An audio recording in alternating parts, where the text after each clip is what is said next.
Hello दोस्तों, मैं रजनी बुद्ध आपका स्वागत करती हूँ आपके अपने YouTube channel study point 123 by Rajni ma'am पर। तो देखिए दोस्तों, हमने नवोदय विद्यालय की प्रैक्टिस सेट नंबर 12 को कंप्लीट कर लिया था। अब हमें प्रैक्टिस सेट नंबर 13 पढ़ना था। तो हम पढ़ते हैं प्रैक्टिस सेट नंबर 13। और आप वीडियो और अपने प्रैक्टिस सेट नंबर को क्रम से पाने के लिए चैनल को लाइक करिए, शेयर करिए और कमेंट में अपनी राय को जरूर दीजिए। तो देखिए, आज हम देखेंगे practice set number 13। Practice set number 13 का हम देखेंगे क्वेश्चन नंबर 41।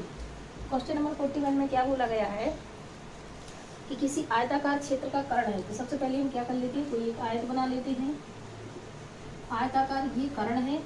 तो आयताकार कर्ण जो है ये कितना दिया गया है, 10 मीटर। कितना दिया गया है, 10 मीटर है तथा इसकी चौड़ाई 6 मीटर है। तो इसका क्षेत्रफल निकालना है। क्या निकालना है, इसका क्षेत्रफल बराबर क्वेश्चन मार्क। क्या है, क्षेत्रफल बराबर इसका हो जाएगा क्वेश्चन मार्क। आप देखिए, यहाँ पे ये आयत है तो यहाँ बन रहा होगा समकोण यानी 90। तो यहाँ लग जाएगा पाइथागोरस की प्रमेय। कौन सी लग जाएगी, पाइथागोरस की प्रमेय से। तो देखते हैं कि पाइथागोरस की प्रमेय क्या होगी। तो पाइथागोरस की प्रमेय हो जाएगी कर्ण का वर्ग बराबर लंब का वर्ग प्लस आधार का वर्ग। तो यहाँ पे देखें कि इसमें जो कर्ण का मान है वो कितना हो जाएगा। कर्ण का मान इसमें 10 दिया है तो 10 का वर्ग मतलब 100 बराबर लंब का मान दिया है 6 मतलब 36 प्लस आधार का मान पता नहीं है इसलिए सॉल्व करेंगे। ये हो जाएगा 100 माइनस 36 बराबर आधार का स्क्वायर। अब ये कितना बचेगा, 64। इसको इसमें से घटाएंगे बराबर हो जाएगा आधार का स्क्वायर। अंडर रूट 64 बराबर आधार। तो 64 का लेंगे वर्गमूल तो कितना हो जाएगा इसका लेंगे वर्गमूल तो कितना हो जाएगा 8 8 64। यानी जो आधार का मान दिया है वो कितना दिया है 8 सेंटीमीटर। तो आधार कितना हो गया 8 सेंटीमीटर। हमें क्या निकालना था, क्षेत्रफल। क्या निकालना था, क्षेत्रफल। तो देखिए, आयत का क्षेत्रफल बराबर क्या हो जाएगा, लंबाई गुणे चौड़ाई। तो देखिए, लंबाई का मान 8 सेंटीमीटर, 8 मीटर दिया है। ये सब हमें वैल्यू दी गई है मीटर में। चौड़ाई का कितना दिया है 6, 8 5 40, 8 6 48 मीटर स्क्वायर। ये हमारे क्वेश्चन नंबर फर्स्ट का आंसर हो गया। तो आशा करूंगी कि आपको क्वेश्चन नंबर 41 अच्छी तरीके से समझ में आ गया होगा। अब हम पढ़ेंगे क्वेश्चन नंबर 42। देखते हैं कि हमें क्वेश्चन नंबर 42 में क्या दिया गया है। Question number 42। अब हम बात करेंगे क्वेश्चन नंबर 42 की।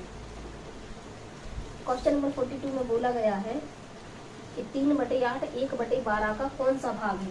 तो हमने लिखा कि 1/12 का मान लिया कि x भाग 3/12 है, 3/48। क्योंकि हमसे क्वेश्चन पूछा था कि इसका ये कौन सा भाग है, तो हमने मान लिया कि x भाग है। चलिए इसको सॉल्व कर लेते हैं। तो 12 12 24 6 12 चौको 48। तो x का मान कितना आ गया 3/4।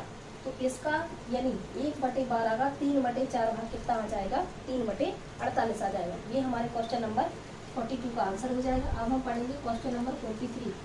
तो क्वेश्चन नंबर 43 में हमें क्या बोला गया है कि यदि 3 मीटर कपड़े का दाम, कितने मीटर, 3 मीटर कपड़े का दाम, 3 मीटर कपड़े का दाम हमें कितना दिया है 18.75 मीटर। कितना दिया है मीटर।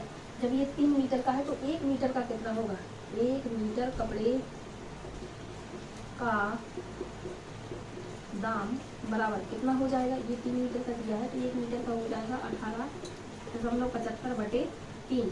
हमसे कितने मीटर का पूछा गया है, 16 मीटर कपड़े का दाम। कितने का, 16 मीटर। 16 मीटर कपड़े का दाम। तो 16 मीटर कपड़े का दाम हो जाएगा 18.75/3 गुणे कितना हो जाएगा 16। इसको हम सॉल्व करते हैं तो हमारे सवाल का आंसर आएगा। हम इसे 6 से काटते हैं तो 6 × 18 दशमलव और 25 × 75 यानी 6.25 गुणा कितना हो जाएगा 16। इसको चलिए सॉल्व करेंगे। तो 16 पंची 80, 16 पंची 80, 80 का आएगा 100, फसल लगाएंगे 8, 16 दूनी 32, 32 और 8 कितना हो जाएगा 40, 40 का 100 फसल लगाएंगे 4, 16 छक्का 96 और 4 कितना हो जाएगा 100, 2 अंक बाद दशमलव तो इसमें 16 मीटर कपड़े का मूल्य कितना हो जाएगा, 100 रुपया। कितना हो जाएगा दाम, 100 रुपये। तो इस प्रकार से हमने क्वेश्चन नंबर 43 को भी कंप्लीट कर लिया है। अब हमें पढ़ना है क्वेश्चन नंबर 44। देखते हैं कि हमें क्वेश्चन नंबर 44 में क्या पूछा गया है और हमें क्या सॉल्व करना है। तो अब हम बात करेंगे क्वेश्चन नंबर 44 की। क्वेश्चन नंबर 44, हरीश एक गाय को 2000 रुपये में खरीदता है, यानी उसका किराया मूल्य कितना है, किराया मूल्य है 2000। हरीश एक गाय को 2000 रुपये में खरीदता है। 25% की हानि कितनी दी गई है, 25% की हानि पर बेचता है। तो किराया मूल्य एवं विक्रय मूल्य का अनुपात पूछ लिया है, यानी किराया मूल्य यानी कॉस्ट प्राइस और सेलिंग प्राइस का अनुपात हमसे पूछ रखा है। ये बात हमसे पूछी गई है। देखिए कोई चीज़ हमने इतने में खरीदी और इतने परसेंट की हानि पर बेच दी, तो उसका विक्रय मूल्य क्या होगा। तो उसका विक्रय मूल्य देखिए, विक्रय मूल्य बराबर क्या हो जाएगा, विक्रय मूल्य बराबर हो जाएगा किराया मूल्य यानी 2000 गुणा 25% की हानि थी तो 75 की बेची होगी, गुणा में 100। 2 जीरो से 2 जीरो कट जाएंगे, 75 दूनी 150, यानी उसने 2000 की खरीदी और 1500 की बेच दी। 2000 की खरीदी 1500 की बेच दी, तो यानी उसका किराया मूल्य अनुपात निकालना है हमें विक्रय मूल्य के साथ। किराया मूल्य दिया है 1500, विक्रय मूल्य दिया है 2000, किराया मूल्य दिया है 2000 और विक्रय मूल्य निकल के आया है हमारा 1500। इसको काट लेते हैं, 2 जीरो से 2 जीरो, 5 चौको 20 और 5 की 15, ये हमारा आंसर हो जाएगा। इस प्रकार से क्वेश्चन नंबर 44 को हमने कम्प्लीटली सॉल्व कर लिया है। अब हमें पढ़ना है क्वेश्चन नंबर 45। तो देखते हैं कि क्वेश्चन नंबर 45 में हमसे अब हमें पढ़ना है क्वेश्चन नंबर 45। तो देखते हैं क्वेश्चन नंबर 45 में लिखा है कि किसी संख्या के 5/9, हमने मान लिया वो संख्या x है, तो x का 5/9 माइनस किसी संख्या के 5/9 में भाग एवं 4/9 भाग, यानी 4x/9 भाग का जो अंतर है वो कितना दिया गया है, अंतर 9 दिया गया है। कितना दिया गया है, 9 दिया गया है। तो वो संख्या ज्ञात करना है, वो संख्या हमने x मानी है, इसको सॉल्व कर लेते हैं। तो ये हो जाएगा 5x माइनस 4x/9 और बराबर क्या हो जाएगा 9। इसके बटे में कुछ नहीं है, 1 लिखेंगे तो ये गुणा कर देंगे। 5x में से 4x जाएगा तो x/9 बचेगा और बराबर यहाँ हो जाएगा 9/9। फिर ये गुणा करेंगे तो x से कम x और 9 नारे 81, तो x का मान क्या आ जाएगा 81, यानी वो संख्या 81 होगी। जिससे क्या करेंगे हम, इसका इसमें से गुणा करके अंतर करेंगे तो हमारा जो आंसर है वो कितना हो जाएगा 9। इस प्रकार इस प्रकार से हमने क्वेश्चन नंबर 45 को कंप्लीट कर लिया है। अब हमें पढ़ना है क्वेश्चन नंबर 46। कौन सा पढ़ना है, क्वेश्चन नंबर 46। तो देखते हैं कि क्वेश्चन नंबर 46 में क्या पूछा गया है। अब हम बात करेंगे क्वेश्चन नंबर 46 की। तो क्वेश्चन नंबर 46 में हमसे बोला गया है, क्वेश्चन नंबर 46 में लिखा है कि किसी धन को PQR, इसमें PQR में किस अनुपात में से बांटा गया है, 9/7/13, जिससे 9/7/13 के अनुपात में बांटा गया है। यदि Q और R, इसकी बात चल रही है यहाँ पे, Q और R को प्राप्त धन का योगफल, यानी Q और R का जो धन जोड़ दिया जाए तो वो कितना है, 4000 है। कितना है, 4000 है। किसका, Q और R का जोड़ दिया जाए तो जो दिया उसका भाग। अच्छा, हमारा अनुपात में जोड़ने पर कितना हो रहा है, 20। पूछा किसका गया है, P का, तो P का गुणा कर दो, जो दिया उसका भाग, जो पूछा उसका गुणा। तो 20 दूनी 40, 9 दूनी 18, तो यानी P का भाग कितना हो जाएगा 1800। कितना हो जाएगा 1800। इस प्रकार से हमने क्वेश्चन नंबर 46 को कंप्लीट कर लिया है। अब हम पढ़ेंगे क्वेश्चन नंबर 47। कौन सा, क्वेश्चन नंबर 47। तो देखते हैं कि क्वेश्चन नंबर 47 में हमसे क्या पूछा गया है। क्वेश्चन नंबर 47 में लिखा है कि वह कौन सी संख्या है जिसका वर्ग 64/67। 64 माने एक संख्या है जिसका वर्ग 64/67 का वर्ग माइनस 64/67 का वर्ग माइनस 46/83, कितना 46/83 का जो वर्ग है वो कैसा होना चाहिए, का वर्ग के बीच का अंतर के वर्ग के बराबर है। यानी सवाल हमारा ये बन रहा है, इसमें हमें x का मान निकालना है। तो देखिए कैसे निकालेंगे, x² जो का तो यहाँ पे लग जाएगा फॉर्मूला, कौन सा, a² - b² बराबर फॉर्मूला होता है a + b और a - b। यानी एक बार इन दोनों को जोड़ना है और एक बार इन दोनों को घटाना है। तो चलिए जोड़ देते हैं हम। तो 7 और 3 10 को शून्य हसल आई 1, 8 और 1 9, 9 7 9 6 15, 15 की 5 हसल आई 1, 6 और 1 7, 7 4 11 की आई 1 हसल आई 1, 6 4 10 और 1 11। इन दोनों को जोड़ा तो इतना आया, गुणा का निशान लगाएंगे, इन दोनों को घटाना है। अब 7 में से 3 गई 4, 6 में से 8 गई तो कितनी बचेंगी 8, 4 में से यानी 14 में से 7 चलेंगी तो कितनी बची 7, 5 में से 1 गई तो ये इतना बचा। अब हमें क्या करना है, इनका हमें एलसीएम काटना पड़ेगा। क्या काटना पड़ेगा? एलसीएम। चलिए देखिए हम क्या काटते हैं। 11,150 का एलसीएम काटते हैं। इसका एलसीएम काटना है हमें, 11,150 का हम एलसीएम काटते हैं और 1784 का एलसीएम काटते हैं। तो हमने इसे 2 से काटा तो 5 दूनी 10, 5 दूनी 10, 7 दूनी 14, 1 बची और 5 दूनी 10। फिर हमने इसे 5 से काटा तो 5 एकम 5, 5 एकम 5 और 5 एकम 5 5 25, अभी भी कट जाएगा।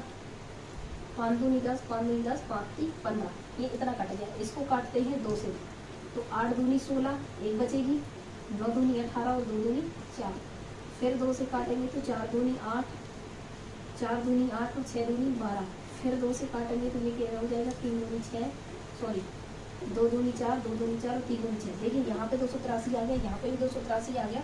तो हम इसको सॉल्व करेंगे, इसका स्क्वायर हटाएंगे तो इस साइड क्या लग जाएगा, रूट लग जाएगा।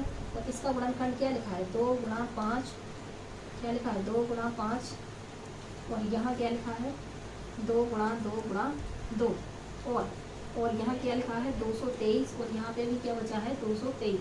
अब हम इसके जोड़े बना लेते हैं।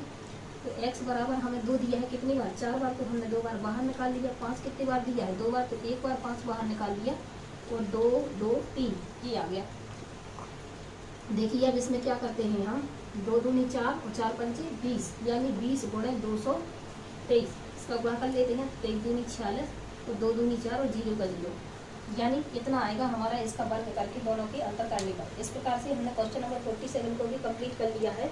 अब हमें पढ़ना है क्वेश्चन नंबर 48। देखते हैं कि हमें क्वेश्चन नंबर 48 में क्या पूछा गया है। अब हम बात करेंगे क्वेश्चन नंबर 48 की। क्वेश्चन नंबर 48 में लिखा है, यदि गेहूं का दाम 12% बढ़ जाए तो एक आदमी की खपत कितनी % कम कर दी जाए जिससे उसके खर्च में कोई परिवर्तन ना हो। इसमें जो बढ़ रहा है, बढ़ने, देखिए यहाँ पे बढ़ने वाला %, बढ़ने वाला %, इसको हम क्या मान लेते हैं R। तो हमारा फॉर्मूला होता है R। अगर R बढ़ रहा है तो ये 100 + R हो जाएगा गुणा में 100। अगर R घट रहा है तो R बटे 100 - R हो जाएगा। यहाँ लिखा है 25% बढ़ जाती है, सॉरी यहाँ पे क्या लिखा है 48 सवाल लगाना है, इसमें लिखा 12% बढ़ जाती है। बढ़ने के लिए कहा गया है तो 12 बटे 112, यानी ये 12 100 में जुड़ जाएगा। अगर घटने की बात करता तो 100 में से घट जाता। गुणा करेंगे 100 का, इसका गुणा करेंगे 100 का। चलिए अब इसको हम क्या करते हैं, सॉल्व कर लेते हैं। यहाँ 4 से काटते हैं तो 4 × 12, इसको काटते हैं 4 दूनी 8, 3 बचेंगी, कितना हो जाएगा यहाँ पे 28, कितना हो जाएगा 28। फिर 4 से काट देते हैं तो 7 चौको 28 और 25 चौको 100। ऊपर से गुणा करेंगे तो कितना हो जाएगा 75 75 बटे 7 और सॉल्व करेंगे तो 7 एकम 7, 5 बटे 7। इस प्रकार से ये सवाल का आंसर हो जाएगा। तो इस प्रकार से हमने क्वेश्चन नंबर 48 को भी कंप्लीट कर लिया है। अब हमें पढ़ना है क्वेश्चन नंबर 49। तो देखते हैं कि हमें क्वेश्चन नंबर 49 में क्या बोला गया है। क्वेश्चन नंबर 49, क्वेश्चन नंबर 49 में लिखा है कि 3 घंटियाँ 12 14 18 मिनट के अंतराल पर बजते हैं। यदि भी 7 बजे बजती हूँ, अब अगली बार कब बजेंगे। तो जब भी हमसे घंटियाँ बजने की बात करें, हम सबसे पहले क्या निकालेंगे, एलसीएम निकालेंगे। क्या निकालेंगे, एलसीएम निकालेंगे। 3 दूनी 6, 7 9, फिर 3 से काटेंगे तो 3 एकम 3, 7 3 चौका 9, 1 7 और 3 एकम 3। फिर किससे काटेंगे 7 से। देखिए हमारा एलसीएम कितना आया, 2 दूनी 4 गुणे 3 × 9 गुणे 7, 2 दूनी यहाँ पे क्या आएगा 4। अब देखिए 9 7 63 गुणा 4, 4 × 12 की 2 हसल आई 1 6 चौको 24 1 25। यानी 252 ये हमारा क्या आ गया है, मिनट। क्या आ गया है, मिनट। हमें इसे घंटे में चेंज करना है तो क्या करना पड़ेगा, 60 का भाग लगाएंगे। तो अभी किस में चेंज हो जाएगा, घंटे में। देखिए हमने इसमें 60 का भाग लगाया तो 6 चौको 24, कितना बचा, 4 घंटा तो 24, 6 चौको 24 मतलब 240, और ये लिखा है 252, यानी 6 घंटा 12 मिनट। कितना बचा, 6 घंटा 12 मिनट। ये हो गया हमारे पास 6 घंटा 12 मिनट। घड़ी ये घंटियाँ जो बजना है वो कितने बजे शुरू हुई थी, बजना शुरू हुई थी ये 7 बजे। कितने बजे, 7 बजे। तो देखिए 7 बजे फिक्स बजना शुरू हुई थी, 4 घंटे 12 मिनट के बाद फिर बजेगी, तो ये कितना हो जाएगा, 7 4 के 11, 11 घंटे 12 मिनट। इस प्रकार 11 घंटे 12 मिनट के बाद ये फिर से बजेंगे। इस प्रकार से क्वेश्चन नंबर बी हमारे मतलब 49 का क्वेश्चन नंबर बी का हमारा आंसर आ चुका है। अब हम पढ़ेंगे क्वेश्चन नंबर 50। कौन सा पढ़ेंगे, क्वेश्चन नंबर 50। तो देखते हैं कि हमें क्वेश्चन नंबर 50 में हमसे क्या पूछा गया है। क्वेश्चन नंबर 50 में लिखा है कि किसी 2 अंकों वाली संख्या में 10 घटाने पर, तो पहले हम लिखे 2 अंकों की संख्या। क्या लिखेंगे, 2 अंकों की संख्या। तो 2 अंकों की संख्या क्या हो जाएगी, 10x + y। ये हमारे 2 अंकों की संख्या होगी, इसमें से हमें क्या करना है, 10 घटाना है, यानी 10x + y - 10 घटा दिया तो क्या आता है, घटाने पर पहली संख्या का, पहली संख्या क्या थी हमारे पास, 10x + y। पहली संख्या का 8/9 भाग, 8/9 भाग है, तो वही संख्या बताओ। देखिए ये 9 बटे में है तो इस साइड आएगा तो गुणा हो जाएगा, यानी 90x + 9y - 90 बराबर इस 8 का अंदर गुणा होगा तो क्या हो जाएगा, 80x + 8y। इनको हम इस साइड लाएंगे तो ये हो जाएगा 90x - 80x + 9y - 8y, और ये वाला 90 इस साइड है तो इसको बराबर के इस साइड ले जाएंगे। 90x में से 80x चले जाएंगे, बचेंगे 10x, 9y में से 8y जाएंगे तो बचेंगे 8y, सब 1y बराबर 90। तो उसने पूछा था वो संख्या कौन सी है, तो देखिए 2 अंकों की संख्या जो हमने मानी थी उसके बराबर क्या आ गया है हमारा, 90। इस प्रकार से क्वेश्चन नंबर 50 को हमने कंप्लीट कर लिया है। अब हमें पढ़ना है क्वेश्चन नंबर 51। तो देखते हैं कि हमें क्वेश्चन नंबर 51 में क्या पूछा गया है। क्वेश्चन नंबर 51, क्वेश्चन नंबर 51 में लिखा है कि निम्न में से कौन सी संख्या, यानी हमें किसी ऑप्शन को सॉल्व करके 8.001 इतना हमारा आंसर आना चाहिए। तो इस प्रकार हम देखेंगे ऑप्शन नंबर सी ऑप्शन में हमें दिया है 0.1 इतना दिया है और लगा है परसेंट।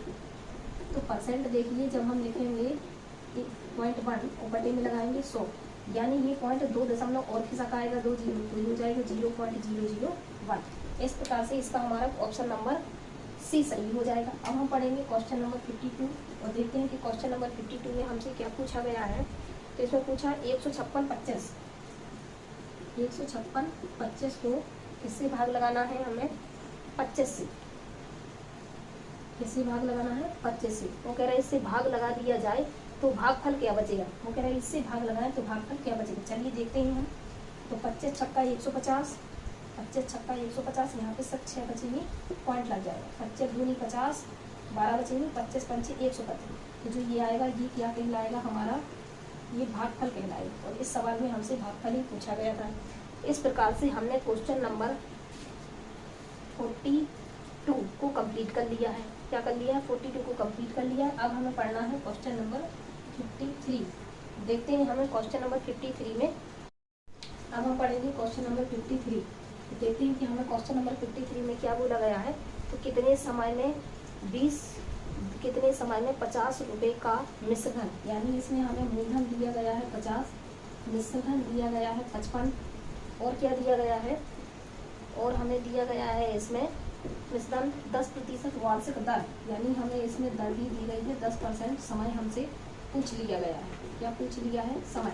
तो आप देख सकते हैं कि हमारा पहले 50 रुपया था, फिर मिश्रधन 55 हो गया। इसका मतलब जो ब्याज क्या हो जाएगा, A - T बराबर 55 - 50।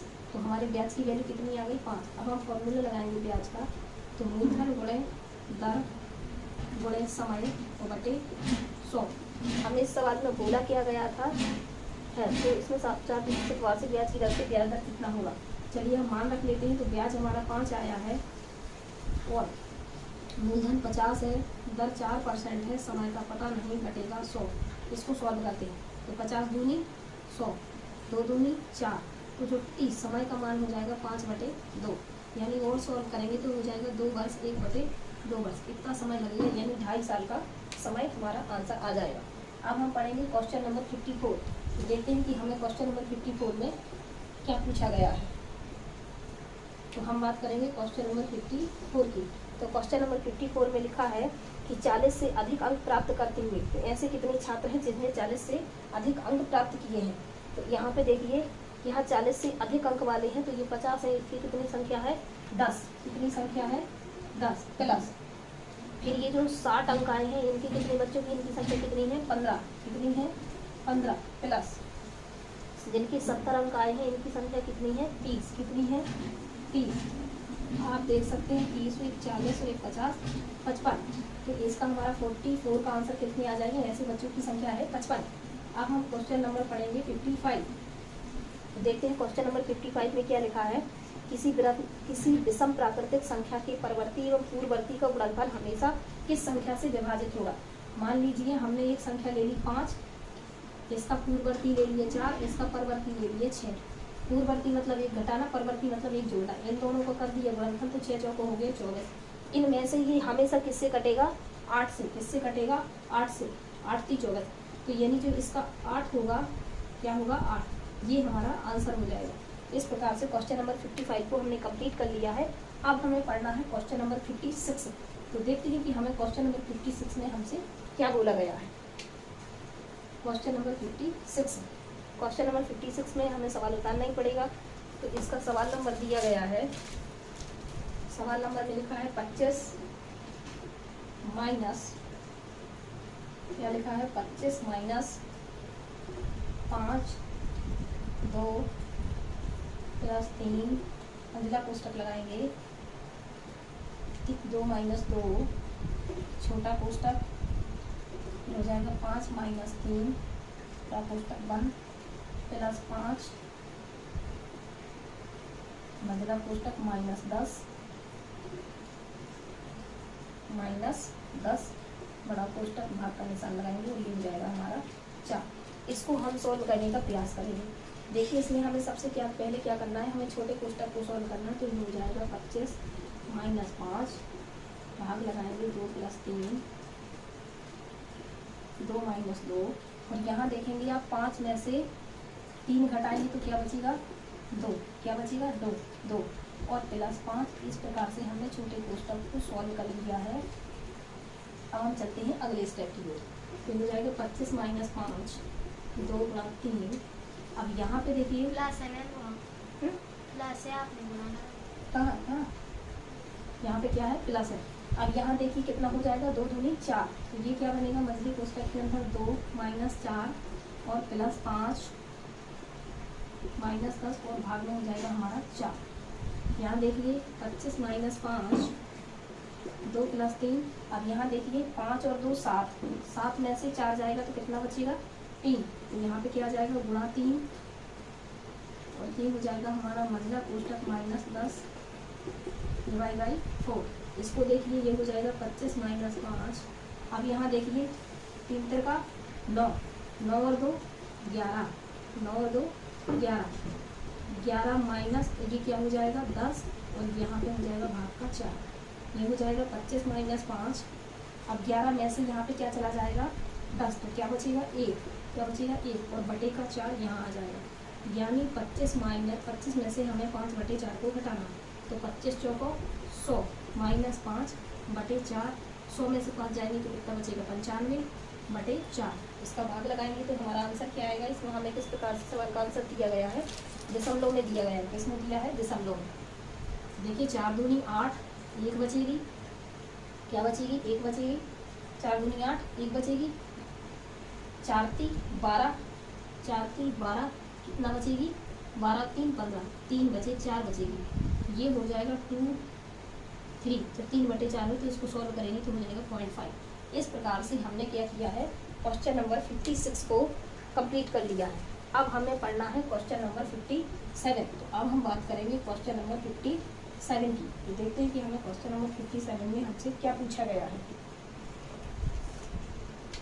क्वेश्चन नंबर 57, क्वेश्चन नंबर 57 में लिखा है कि किसी राशि का साधारण ब्याज मूलधन का, यानी जो साधारण ब्याज है वो मूलधन का कितना दिया गया है, 9/4। कितना दिया गया है, 4/9। कितना दिया गया है, 4/9। तो यहाँ देखिए ब्याज ज्यों का त्यों, मूलधन इस साइड आएगा तो बटे में हो जाएगा, और ये 4/9 ज्यों का त्यों आ जाएगा। ये हमें राशि अनुपात में प्राप्त हो गई है। तो इसमें लिखा है यदि ब्याज पर दिए जाने पर मूलधन की अवधि के समय वर्ष की दर के बराबर है तो ब्याज की दर क्या होगी। यानी यहाँ पे समय t और r दोनों ही आपस में बराबर है। अब हम चलिए सॉल्व कर लेते हैं। तो हमारे ब्याज का फॉर्मूला हो जाएगा मूलधन गुणे दर गुणे समय बटे 100। इसमें वैल्यू पुट करते हैं तो हमें ब्याज का मान कितना दिया गया है, 4 बराबर मूलधन का मान भी हमें पता है 9, और आर जो कहते हैं, और समय का मान भी हमें आर के बराबर ही दिया गया है, बटे का हो जाएगा 100। ये हो जाएगा, इसका यहाँ गुणा कर देंगे तो 400 बराबर 9 गुणे r²। तो यहाँ हो जाएगा r² बराबर 400/9। तो r बराबर हो जाएगा 20/9, 20/3। इसका भी हम क्या करेंगे, वर्गमूल लेंगे। क्या लेंगे, यहाँ से सॉरी एक स्टेप और बढ़ा देंगे आगे, तो ये हो जाएगा 400/9। वर्गमूल लेंगे तो 20/3 आ जाएगा, और दशमलव में लिखेंगे तो 6 × 18 और 2 20। ये हमारा आंसर आ जाएगा। ये हमारा क्या हो जाएगा, आंसर हो जाएगा। तो इतना ही हमारी वर्ष में आंसर होगा और यही हमारी दर होगी। इस प्रकार से क्वेश्चन नंबर 57 को हमने कंप्लीट कर लिया है। अब हमें पढ़ना है क्वेश्चन नंबर 58। तो देखते हैं कि हमें क्वेश्चन नंबर 58 में हमसे क्या पूछा गया है। क्वेश्चन नंबर 58, इसमें लिखा है ए कोई काम 6 दिन में कर सकता है, ए कोई काम 6 दिन में कर सकता है, बी उसी काम को 9 दिन में कर सकता है। तो दोनों मिलकर काम करें, यानी ए और बी दोनों मिलकर काम करें तो उस काम को कितने दिन में कर लेंगे। दोनों का एलसीएम लेंगे तो कितना हो जाएगा, 18। कितना हो जाएगा, 18। यानी 6 × 18। ए एक दिन में 3 काम करता है, बी एक दिन में 2 काम करता है। 9 दूनी 18 और 6 × 18। अब हमें काम कराना है ए और बी से, तो दोनों का एक दिन का काम होता है 5। तो 18/5, 5 × 15, ऊपर कितना बचेगा, 3/5। यानी इतने दिन लगेंगे अगर वो दोनों मिलकर काम करते हैं तो ये हमारा आंसर हो जाएगा। अगर हम इसमें और आगे सॉल्व करना चाहें तो ये हो जाएगा 0.0। यहाँ दशमलव लगाएंगे तो 30 हो जाएगा, 6 × 5 = 30। इतना दिन हमको समय लगेगा। इस प्रकार से क्वेश्चन नंबर 58 को हमने कंप्लीट कर लिया है। अब हमें पढ़ना है क्वेश्चन नंबर 59। तो देखते हैं कि क्वेश्चन नंबर 59 में हमसे क्या पूछा गया। तो क्वेश्चन नंबर 59 में हमसे बोला गया है 1.11 यानी 1.11। दूसरा दिया है 0.01, फिर दिया गया है 0.101, अगला दिया गया है 0.001, और अगला दिया है 0.11। इसका हमें क्या निकालना है, औसत निकालना है। क्या निकालना है, औसत निकालना है। ये हम पढ़ रहे हैं क्वेश्चन नंबर 59। तो हम इनका औसत देखें कैसे निकालते हैं। तो यहाँ से तो आया 1, 1 2 3 और ये 2। इसका हमें औसत निकालना है। तो 1 2 3 4 5, 5 का इसमें भाग लगा देंगे तो 0.5 दूनी 10, 6 × 5 = 30, 6 × 5 = 30 और 5 × 20। इस प्रकार से क्वेश्चन नंबर 59 का हमारे सवाल का आंसर आ चुका है। अब हमें पढ़ना है क्वेश्चन नंबर 60। तो देखते हैं कि क्वेश्चन नंबर 60 में हमसे क्या पूछा गया है। क्वेश्चन नंबर 60 में लिखा है कि एक आदमी किसी स्थान से अन्य स्थान पर 5 किलोमीटर प्रति घंटा की चाल से पैदल जाता है तथा 3 किलोमीटर प्रति घंटा की चाल से वापस आता है, तो पूरी यात्रा के लिए औसत चाल। तो औसत चाल की देखिए फॉर्मूला क्या होता है। औसत चाल बराबर क्या हो जाएगा, 2xy/x + y, जहाँ पे x और y क्या है, हमारी चाल है। तो वो कितने की चाल से वापस जा रहा है, वो 5 की चाल से जाता है, 3 की चाल से वापस आता है। 5 की चाल से जाता है, 3 की से वापस आता है। तो यहाँ पे दोनों चालों का गुणनफल लेना है। दोनों चालों के गुणनफल का दोगुना और और दोनों जालों का अंतर, सॉरी दोनों जालों का जोड़। इसको सॉल्व करते हैं तो 5 × 15 = 30 बटे 5 × 3 = 8, भाग लगाते हैं 8 × 1 = 8, 24, 8 × 3 = 24, 24 6 बची होंगी 6 बटे 8, 3 सही, इसको और काट दिया तो 3 और ये हो गया 4। हमसे ये आंसर किसमें पूछा गया है, पॉइंट में। अगर हमसे ऐसे पूछ लिया तो ठीक है, अगर पॉइंट में पूछेगा तो ये हो जाएगा 3.7.5 किलोमीटर प्रति घंटा। ये हमारी चाल हो जाएगी। इस प्रकार से क्वेश्चन नंबर 60 तक हमने कंप्लीट कर लिया है। जय भीम, जय भारत।